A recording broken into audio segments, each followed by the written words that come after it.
Il nostro gruppo AB Holding è presente in Sardegna già dai primi anni 60, noto come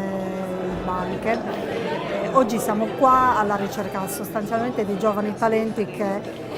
vogliono investire, vogliono entrare nel mondo dell'ADO, nel mondo delle vendite, nel mondo della distribuzione,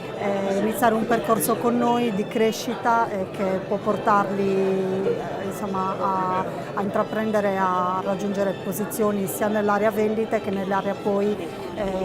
delle attività più tipiche degli uffici, amministrazione, acquisti, risorse umane,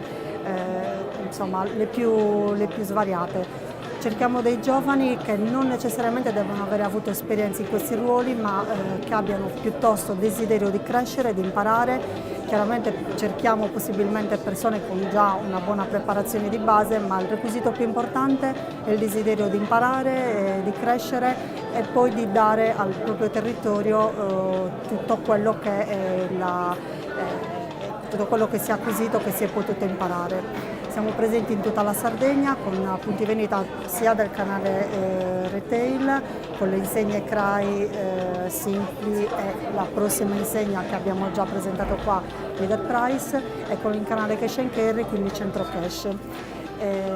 Abbiamo prospettive importanti di crescita, crediamo moltissimo nel nostro progetto, crediamo nel valore delle persone, crediamo nel valore della crescita che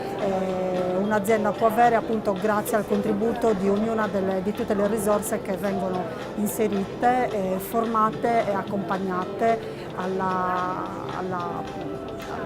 crescita nei vari ruoli appunto.